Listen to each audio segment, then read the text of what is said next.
இப்போ இவ்வளோ காலமாக வந்து அதை கள்ள ஓட்டையும் இறந்தவர்களை நம்பியும் குடிபெயர்ந்த நம்பியும் நிரந்தரமாக இங்கேருந்து போனவங்களை நம்பி இருக்கின்ற அந்த வாக்குகளை நம்பி தான் திமுக இருக்குது. அதுதான் வந்து இன்றைக்கி வந்து ஒரு நிதர்சனமான உண்மை என்பது இன்றைக்கு வானத்துக்கு பூமிக்கும் இன்றைக்கி வந்து ஸ்டாலின் வந்து ஒரு குதிக்கின்ற ஒரு நிலைமை இருக்குது. ஆனால் இவர் சொல்கிறார் இது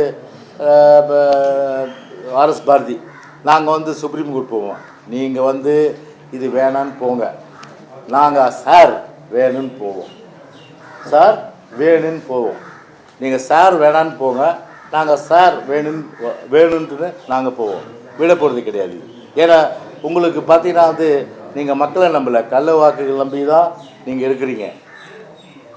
அதுக்கு வந்து சரியான நேரம் இன்றைக்கு வந்து ஒரு ஆப்பு வந்து இன்றைக்கி வந்து எலெக்ஷன் கமிஷன் விற்கிறவரில் இன்றைக்கி வந்து வீடு வீடாக போய் செக் பண்ணோன்னா உங்களுக்கு வந்து இப்போ நொதி கஞ்சி மாதிரி கொதிச்சிட்ருக்கீங்க இன்றைக்கி.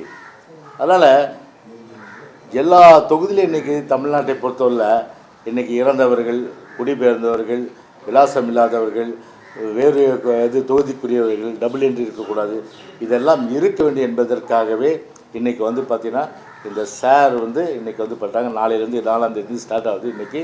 அதனால் சுப்ரீம் கோர்ட்டை பொறுத்தவரையில் வந்து அவர்கள் வந்து வேணும் என்று அணுகினால் நாங்கள் வந்து, அவர்கள் வேண்டாம் என்று அணுகினால் நாங்கள் வேணும் சார் என்று நிச்சயமாக அதை அணுகுவோம் என்பதை இந்த நேரத்தில் நான் தெரிவித்துக் கொள்கின்றேன்.